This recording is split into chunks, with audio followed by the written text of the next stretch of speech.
Alright guys, so today we're going to be checking out a different kind of device. And the device we're going to be checking out is the ThinkWare Snap-G gimbal camera.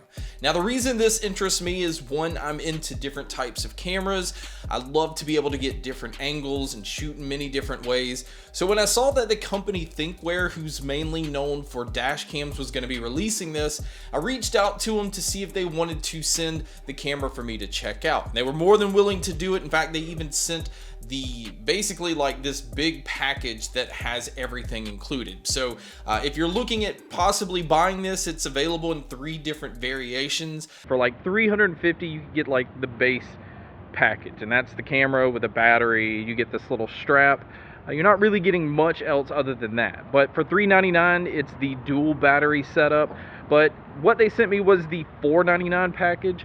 So I have 2 batteries. It came with a really nice hard case, but it also came with this microphone that I have attached to the camera so that I can face it towards me and I feel like it's picking me up and not a lot of the stuff going on around me. And it also comes with a little tiny tripod, because there is a tripod mount on the bottom of this camera, which is nice.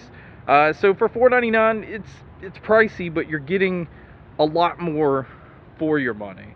I personally feel it's a lot of accessories that you would have to buy if you were just buying the DJI Pocket 2, and you'd have to buy these separate things. So I still think the price is comparable to what you get with the DJI Pocket. And a couple of things that I noticed that are different about this camera from the DJI Pocket is it has a little trigger that's on the back side, and this allows you some different functionality, like being able to double click to keep your gimbal centered, but also triple click to get it to go from facing you to facing the other side. So it's really easy to get it to switch around, and it also can lock the gimbal itself. So if you have a certain angle that you want, you can press it once, it'll lock it, and it can then act like a normal camera. So it's very versatile. This camera can shoot up to 4K 60, but it does shoot at 24 frames per second, which is what I shoot with my normal camera. So that's how I shot all of my footage. Now I did shoot some slow motion shots, and at that it only shoots up to 1080, and I honestly ran into some issues, but some of this is my fault.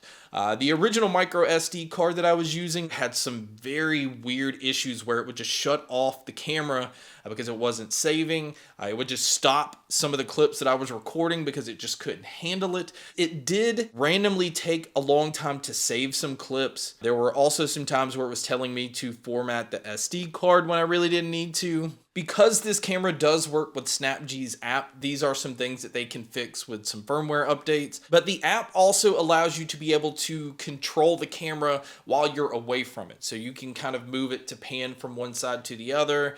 You can have it just follow an object. Now, I personally just like to use it handheld. It will lock into my face and try to keep it centered, which it really didn't. It kind of kept my face to the side and eventually would center it sometimes. I was always in the frame, but I wasn't always centered into the shot. It also has dynamic motion where you can program it to start at one point and go to another. So if you're recording yourself and you want it to look like you have a cameraman that's kind of moving from one spot to the other, you can just program that within the app. And then it also can live stream. Now, I don't know that I necessarily trust the camera enough to do a live stream. And then as far as the actual battery life of the camera, now they do have removable batteries, which I like. And like I said, the package that I have came with 2 different batteries. It is a 2000 milliamp battery, and it says it can shoot up to 2 hours of footage. But if you read the fine print, this is like shooting at 1080p at 30 frames per second with the screen turned off. So this is like the bare bones. If I'm shooting at 4K 24 like I was, I feel like I'm getting around 45 minutes to an hour's worth of footage. And that's also using the touch screen, and it is a 2-inch screen, so it's larger than what's on the DJI Pocket, so that already is going to draw a little bit more power. But here's some examples and some of the vlogging that I did while using the Snap-G gimbal camera.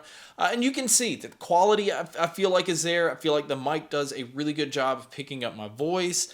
I think you can see that the footage is very stable, and the lens that's on here is wide enough that not only is it picking me up, but it's getting a lot of the things around me. So it feels like you're more into that shot, not just right there into my face. Because when I switched over to use my Pixel 6a to get some vlogging style footage, the camera was much more in my face, even holding at an arm's length.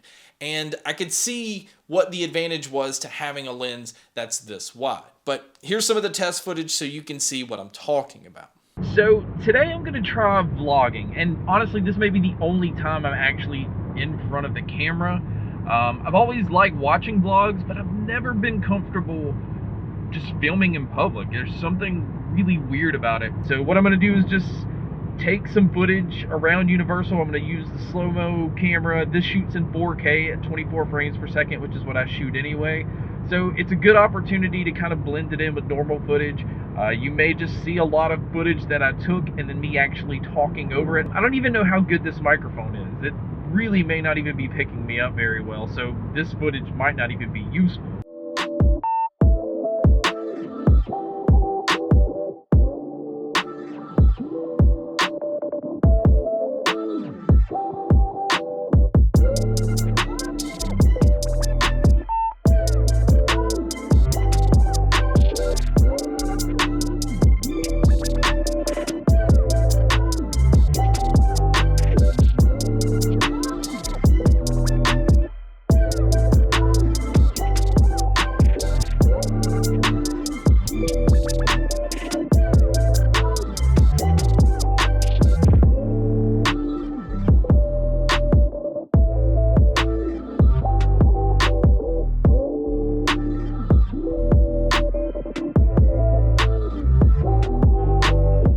So my overall conclusion on the Snap G camera is it does have a few little bugs here and there that I do wish that they would fix. I feel like, you know, sometimes it's saving a previous clip once I'm done a little bit longer than it should. And that kind of keeps me from just going to recording the next one. Like if something's happening and I want to record it right away, it may still be saving the previous clip and I can't go straight into recording. But outside of those things, the quality of the video is definitely there. That I have no hesitation with recommending if you're looking for something to get very good stabilized footage. The problem is a lot of people are still going to just use their smartphone to get this type of footage. Now I walked around Universal Studios using the wrist strap. Never felt like it really got in my way, but it is another device that you have to keep up with and you have to make sure that it's charged or keep extra batteries and things like that. And some people aren't gonna wanna go through that hassle. But for me, I like the footage. I like the different angles I was able to get. And just knowing that my footage was always stable was really nice. The colors I felt like popped, but it's not like oversaturated. It doesn't look unnatural. So overall, I was very pleased with the quality from this camera. But guys, that wraps up my video on the Thinkware Snap G gimbal camera. Thank you so much for checking out this video. Thank you so much for checking out all the other videos. And as always, make sure to stay tuned for more.